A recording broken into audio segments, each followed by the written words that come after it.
Hi, cinema പ്രേമികൾക്ക് സ്വാഗതം. മലയാള സിനിമയുടെ മാന്ത്രിക ലോകത്തേക്ക് എല്ലാവർക്കും സ്വാഗതം. നിങ്ങൾ കാത്തിരുന്ന ചാനലാണിത്, മലയാളം മൂവി റീക്കപ്പ്. അപ്പോൾ ഇഷ്ടപ്പെട്ട സിനിമകളുടെ ലോകത്തേക്ക് ഒരൊറ്റ ക്ലിക്കിലൂടെ തിരികെ പോകാൻ തയ്യാറല്ലേ? സിനിമയുടെ സംഗ്രഹം സ്പോയിലറുകളുണ്ട്. ന്യൂയോർക്ക് സിറ്റിയിലെ പീറ്റർ പാർക്കർ എന്ന പഠിപ്പിസ്റ്റായ ഹൈസ്കൂൾ സീനിയറിനെക്കുറിച്ചാണ് കഥ. അവന്റെ മാതാപിതാക്കൾ മരിച്ചുപോയതിനാൽ അവൻ അങ്കിൾ ബെന്നും ആന്റി മേയ്ക്കുമൊപ്പമാണ് താമസിക്കുന്നത്. അയൽക്കാരിയായ മേരി ജെയിൻ വാട്സനോട് അവന് കടുത്ത പ്രണയമുണ്ട്. ക്ലാസ്സിലെ അവനോട് സൗഹൃദം കാണിക്കുന്ന ചുരുക്കം ചിലരിൽ ഒരാളും അവളാണ്. മേരി ജെയിന്റെ കാമുകൻ ഫ്ലാഷും കൂട്ടുകാരുമാണ് പീറ്ററിനെ നിരന്തരം കളിയാക്കുന്നത്. പീറ്ററിന്റെ ഏക സുഹൃത്ത് ഹാരി ഓസ്ബോണാണ്. ധനികനും സുന്ദരനുമാണെങ്കിലും അവനും ഒറ്റപ്പെട്ടവനാണ്. എന്നിരുന്നാലും ഹാരിയുടെ അച്ഛൻ നോർമൻ പീറ്ററിനോട് കാണിക്കുന്ന വാത്സല്യത്തിൽ അവന് അല്പം അസൂയയുണ്ട്. ആയുധനിർമ്മാണ സ്ഥാപനമായ ഓസ്കോർപ്പിന്റെ തലവനായ നോർമൻ പീറ്ററിന്റെ ശാസ്ത്രീയപരമായ കഴിവുകളെ വിലമതിക്കുന്നു. പീറ്റർ സ്വന്തം മകനായിരുന്നെങ്കിൽ എന്ന് അദ്ദേഹം ആഗ്രഹിക്കുന്നുമുണ്ട്. പീറ്ററിന്റെ സയൻസ് ക്ലാസ് കൊളംബിയ യൂണിവേഴ്സിറ്റിയിലെ ഒരു ജനിതക ലബോറട്ടറിയിലേക്ക് ഒരു ഫീൽഡ് ട്രിപ്പ് പോകുന്നു. ഈ ലാബ് ചിലന്തികളെക്കുറിച്ചാണ് പഠിക്കുന്നത്. കൂടാതെ ജനിതക കൃത്രിമം വഴി പുതിയ ചിലന്തി വർഗ്ഗങ്ങളെ സൃഷ്ടിക്കുകയും ചെയ്തിട്ടുണ്ട്. സ്കൂൾ പത്രത്തിനു വേണ്ടി പീറ്റർ മേരി ജെയിന്റെ ചിത്രങ്ങൾ എടുക്കുന്നതിനിടയിൽ ഈ പുതിയ ചിലന്തികളിലൊന്ന് അവന്റെ കൈകളിൽ വീഴുകയും കടിക്കുകയും ചെയ്യുന്നു. അസുഖം തോന്നിയ പീറ്റർ വീട്ടിലെത്തി ഉടൻ തന്നെ ഉറങ്ങാൻ കിടക്കുന്നു.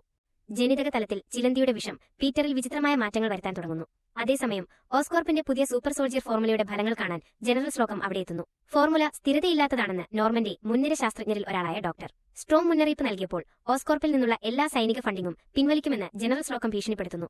അന്ന് രാത്രി നോർമൻ സ്വയം ഫോർമുലയ്ക്ക് വിധേയനാകുന്നു. അദ്ദേഹത്തിന് അമാനുഷിക ശക്തിയും ചടുലതയും ലഭിക്കുന്നു. എന്നാൽ അതോടൊപ്പം ഭ്രാന്തെടുക്കുകയും ചെയ്യുന്നു. അദ്ദേഹം സ്ട്രോമിനെ കൊല്ലുകയും ഓസ്കോർപ്പിന്റെ മറ്റ് രണ്ട് കണ്ടുപിടുത്തങ്ങളായ ഒരു എക്സോസ്കെൽറ്റനും ജെറ്റ് ഗ്ലൈഡറും മോഷ്ടിക്കുകയും ചെയ്യുന്നു. പിറ്റേന്ന് രാവിലെ പീറ്റർ ഉണരുമ്പോൾ അവന് പൂർണ്ണമായ സുഖം തോന്നുന്നു. തന്റെ ദുർബലമായ ശരീരം ഇപ്പോൾ പേശീബലമുള്ളതായി മാറിയെന്നും കാഴ്ചശക്തി തികച്ചും മികച്ചതാണെന്നും അവൻ മനസ്സിലാക്കുന്നു. അന്ന് സ്കൂളിൽ വെച്ച് തന്റെ കൈത്തണ്ടയിലെ സ്പിന്നറിറ്റുകളിൽ നിന്ന് വല വെബ്സ് പുറത്തേക്ക് വിടാൻ കഴിയുമെന്ന് അവൻ പഠിക്കുന്നു. ഉച്ചഭക്ഷണ സമയത്ത് തെന്നി വീഴാൻ പോയ മേരി ജെയിനെയും അവളുടെ ട്രേയും പിടിച്ച് അവൻ തന്റെ പുതിയ ചടുലത പ്രകടിപ്പിക്കുന്നു. തുടർന്ന് ദേഷ്യത്തിലായ ഫ്ലാഷിനെ ഒരു കയ്യാങ്കളിയിൽ തോൽപ്പിക്കുന്നു. അന്ന് രാത്രി അവനും മേരി ജെയിനും അവരുടെ വീട്ടുമുറ്റങ്ങളെ വേർതിരിക്കുന്ന വേലിക്ക് കുറുകെ സൗഹൃദപരമായ സംഭാഷണത്തിലേർപ്പെടുന്നു. എന്നാൽ ഫ്ലാഷ് തന്റെ പുതിയ കാറുമായി എത്തിയതോടെ അത് തടസ്സപ്പെടുന്നു. മേരി ജെയിനെ ആകർഷിക്കാൻ തനിക്കൊരു കാർ വേണമെന്ന് പീറ്റർ വിശ്വസിക്കുന്നു.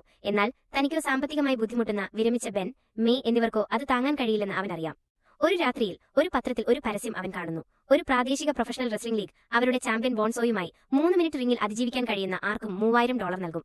പീറ്റർ ഒരു സ്യൂട്ട് രൂപകൽപ്പന ചെയ്ത് അരീനയിലേക്ക് പോകുന്നു. ലൈബ്രറിയിൽ പോകുകയാണെന്നാണ് അവൻ ബെൻ, മേ എന്നിവരോട് പറയുന്നത്. പീറ്ററിന്റെ സ്വഭാവത്തിലെ മാറ്റങ്ങളെക്കുറിച്ച് ബെൻ, മേ എന്നിവർക്ക് ആശങ്കയുണ്ട്. ലൈബ്രറിയിലേക്ക് അവനെ കൊണ്ടുപോകുമ്പോൾ ബെൻ തന്റെയും മേയുടെയും ആശങ്കകൾ അവനോട് വിശദീകരിക്കാൻ ശ്രമിക്കുന്നു. പീറ്റർ കൂടുതൽ വഴക്കുകളിൽ ഏർപ്പെടരുതെന്ന് അദ്ദേഹം ഉപദേശിക്കുന്നു. ഫ്ലാഷ് തോംസൺമാരെ തോൽപ്പിക്കാനുള്ള ശക്തി അവനുണ്ടായിരിക്കാം, പക്ഷേ വലിയ ശക്തിക്ക് വലിയ ഉത്തരവാദിത്തമുണ്ട്. With great power comes great responsibility. എപ്പോൾ എങ്ങനെ ആ ശക്തി മികച്ച രീതിയിൽ ഉപയോഗിക്കണമെന്ന് അറിയാനുള്ള ഉത്തരവാദിത്തം. പീറ്റർ ഇത് നല്ല രീതിയിൽ എടുക്കുന്നില്ല. താൻ പീറ്ററിന്റെ അച്ഛനല്ലെന്നും അച്ഛന്റെ സ്ഥാനത്ത് വന്ന് ഉപദേശിക്കരുതെന്നും അവൻ ബെന്നിനോട് പറയുന്നു. റെസ്ലിംഗ് മത്സരത്തിൽ പീറ്റർ അതിജീവിച്ചത് മാത്രമല്ല, അവൻ 2 മിനിറ്റിനുള്ളിൽ ബോൺസോയെ തോൽപ്പിക്കുകയും ചെയ്യുന്നു. എന്നാൽ പ്രൊമോട്ടർ പീറ്ററിന് $100 മാത്രം നൽകുന്നു. ചതിക്കപ്പെട്ടതിൽ ദേഷ്യമുണ്ടായ പീറ്റർ ഒരു കവർച്ചക്കാരൻ പ്രൊമോട്ടറെ തോക്കുചൂണ്ടി ഭീഷണിപ്പെടുത്തുമ്പോൾ മാറി നിൽക്കുന്നു. എന്നിരുന്നാലും തെരുവിലെത്തിയപ്പോൾ കവർച്ചക്കാരൻ ബെന്നിനെ മാരകമായി പരിക്കേൽപ്പിച്ച് കാർ മോഷ്ടിച്ചതായി അവൻ കണ്ടെത്തുന്നു. ദുഃഖിതനായ പീറ്റർ കവർച്ചക്കാരനെ പിന്തുടർന്ന് ആക്രമിക്കുന്നു.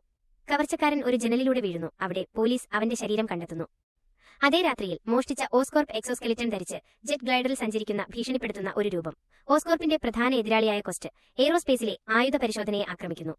അവരുടെ പ്രോട്ടോടൈപ്പ് നശിപ്പിക്കപ്പെടുകയും ജനറൽ സ്ട്രോക്കം കൊല്ലപ്പെടുകയും ചെയ്യുന്നു. തന്റെ ചിലന്തി ശക്തികൾ വലിയ നന്മയ്ക്കായി ഉപയോഗിക്കാനുള്ള ബെന്നിന്റെ ഉപദേശം പീറ്ററിന് പ്രചോദനമാകുന്നു. അവൻ ഒരു പുതിയ വേഷം രൂപകൽപ്പന ചെയ്യുകയും ന്യൂയോർക്കിന് ചുറ്റും കറങ്ങി ചെറിയ കവർച്ചകളെയും പോക്കറ്റടിയെയും തകർക്കുകയും ചെയ്യുന്നു. റെസ്ലിംഗ് മത്സരത്തിലെ അനൗൺസറിൽ നിന്ന് കടമെടുത്ത അത്ഭുത സ്പൈഡർമാൻ, ദ അമേസിംഗ് സ്പൈഡർമാൻ എന്ന പേരാണ് അവൻ സ്വീകരിക്കുന്നത്. ന്യൂയോർക്കിലെ പ്രമുഖ ടാബ്ലോയിഡായ ഡെയിലി ബ്യൂഗിളിന്റെ എഡിറ്ററും പ്രസാധകനുമായ ജോണ ജെയിംസന് ഇത് ഇഷ്ടപ്പെടുന്നില്ല. എന്നിരുന്നാലും സ്പൈഡർമാൻ പത്രങ്ങൾ വിൽക്കുന്നുണ്ടെന്ന് മനസ്സിലാക്കുമ്പോൾ തന്റെ മുൻ പേജുകൾക്കായി മികച്ച ഫോട്ടോകൾക്കായി അദ്ദേഹം ഫോട്ടോഗ്രാഫർമാർക്ക് ആഹ്വാനം നൽകുന്നു. പീറ്ററും ഹാരിയും മേരി ജെയിനും ഹൈസ്കൂളിൽ നിന്ന് ബിരുദം നേടുകയും മാൻഹട്ടനിലേക്ക് മാറുകയും ചെയ്യുന്നു. പീറ്ററും ഹാരിയും ഒരുമിച്ചൊരു ലോഫ്റ്റ് എടുക്കുകയും എംപയർ സ്റ്റേറ്റ് ക്ലാസുകളിൽ പങ്കെടുക്കുകയും ചെയ്യുന്നു. മേരി ജെയിൻ ഒരു വെയിറ്ററായി ജോലി ചെയ്യുകയും അഭിനയ ഓഡിഷനുകൾക്കായി പരിശ്രമിക്കുകയും ചെയ്യുന്നു. അവളും ഹാരിയും തമ്മിൽ ഡേറ്റിംഗ് തുടങ്ങുന്നു. ഹാരി പീറ്ററിനോട് ക്ഷമ ചോദിക്കുന്നുണ്ടെങ്കിലും പീറ്റർ എപ്പോഴും അടിച്ചിരുന്നതിനാൽ അവൾക്കു വേണ്ടി നീങ്ങാൻ കഴിഞ്ഞില്ലെന്ന് ചൂണ്ടിക്കാണിക്കുന്നു. ജോലി കണ്ടെത്താൻ പീറ്റർ ബുദ്ധിമുട്ടുന്നു. നോർമൻ അവനെ സഹായിക്കാൻ വാഗ്ദാനം ചെയ്യുന്നുണ്ടെങ്കിലും സ്വന്തമായി മുന്നോട്ടു പോകാനുള്ള പീറ്ററിന്റെ ആഗ്രഹത്തെ അദ്ദേഹം മാനിക്കുന്നു. സ്പൈഡർമാന്റെ നല്ല ഫോട്ടോകൾക്കായി ജെയിംസൺ നൽകിയ പരസ്യം പീറ്റർ കാണുന്നു. സൗകര്യപ്രദമായ സ്ഥലങ്ങളിൽ തന്റെ ക്യാമറ വലയിൽ ഉറപ്പിച്ച് സ്വന്തം വീരകൃത്യങ്ങളുടെ മികച്ച ചിത്രങ്ങൾ അവൻ നേടുന്നു. ജെയിംസൺ നന്നായി പണം നൽകുന്നില്ലെങ്കിലും കൂടുതൽ പീറ്ററിന്റെ ഫോട്ടോകൾ വാങ്ങാൻ അദ്ദേഹം സമ്മതിക്കുന്നു. സ്ലോക്കത്തിനെ കൊന്ന ദുരന്തത്തെ തുടർന്ന് ക്വസ്റ്റിന് പുനഃസംഘടിപ്പിക്കേണ്ടി വന്നതിൽ നോർമനും സന്തോഷവാനാണ്. ഓസ്കോർപ്പിന് കൂടുതൽ സർക്കാർ കരാറുകൾ ലഭിക്കുകയും കമ്പനിയുടെ ഓഹരികൾ കുതിച്ചുയരുകയും ചെയ്യുന്നു. എന്നാൽ ഈ സമയത്ത് ക്വസ്റ്റിൽ നിന്നുള്ള ഏറ്റെടുക്കൽ വാഗ്ദാനം ബോർഡ് ഓഫ് ഡയറക്ടേഴ്സ് അംഗീകരിച്ചുവെന്നറിയുമ്പോൾ അദ്ദേഹം നിരാശനാകുന്നു. അദ്ദേഹത്തിന്റെ ഭ്രാന്ത് ഒരു ഭിന്ന വ്യക്തിത്വമായി സ്പ്ലിറ്റ് പേഴ്സണാലിറ്റി മാറുന്നു. അത്യധികം പ്രേരണയുള്ളതും എന്നാൽ ആശയക്കുഴപ്പമുള്ളതുമായ നോർമൻ, കൂടാതെ ഉടൻ തന്നെ ഗ്രീൻ ഗോബ്ലിൻ എന്നറിയപ്പെടാൻ പോകുന്ന കൊലപാതകിയായ ഗൂഢാലോചന നടത്തുന്ന വില്ലൻ. ഗോബ്ലിൻ എന്ന നിലയിൽ അദ്ദേഹം ഓസ്കോർപ്പിന്റെ വാർഷിക യൂണിവേഴ്സിറ്റി ഡേ സ്ട്രീറ്റ് മേളയെ ആക്രമിക്കുകയും ബോർഡ് ഓഫ് ഡയറക്ടേഴ്സിനെ കൊല്ലുകയും ചെയ്യുന്നു. അവന്റെ ആക്രമണം മേരി ജെയിന്റെ ജീവനും ഭീഷണിയാക്കുന്നു. അവൾ മരിക്കാൻ അടുത്തെത്തിയപ്പോൾ സ്പൈഡർമാൻ ഗോബ്ലിനുമായി പോരാടി അവളെ രക്ഷിക്കുന്നു. മേരി ജെയിൻ സ്പൈഡർമാനുമായി പ്രണയത്തിലാകുന്നു. കുറച്ച് ദിവസങ്ങൾക്ക് ശേഷം മഴയുള്ള ഒരു രാത്രിയിൽ ചില ആക്രമണകാരികളിൽ നിന്ന് സ്പൈഡർമാൻ അവളെ രക്ഷിക്കുമ്പോൾ ആ തോന്നൽ കൂടുതൽ ശക്തിപ്പെടുന്നു. ഇത്തവണ അവൾ അവന് ഗാഠമായ ചുംബനം നൽകി നന്ദി പറയുന്നു. അത് പീറ്ററാണ് എന്ന് അവൾ അറിയുന്നില്ല. താനും സ്പൈഡർമാനും പങ്കാളികളാകണമെന്ന് ഗോബ്ലിൻ തീരുമാനിക്കുന്നു. സ്പൈഡർമാനെ ഒരു കെണിയിലേക്ക് ആകർഷിക്കാൻ അവൻ ബ്യൂഗിൾ ഓഫീസ് ആക്രമിക്കുന്നു. സ്പൈഡർമാനെ മയക്കാനുള്ള വാതകം ഉപയോഗിച്ച് കീഴടക്കിയ ശേഷം പങ്കാളിത്ത വാഗ്ദാനത്തെക്കുറിച്ച് ചിന്തിക്കാൻ കുറച്ച് ദിവസങ്ങൾ നൽകുന്നു. നഗരം ഒടുവിൽ തനിക്കെതിരെ തിരിയുമെന്നും അതിനാൽ തങ്ങൾ ഒരുമിച്ച് ഭരിക്കണമെന്നും അവൻ സ്പൈഡർമാനും മുന്നറിയിപ്പ് നൽകുന്നു.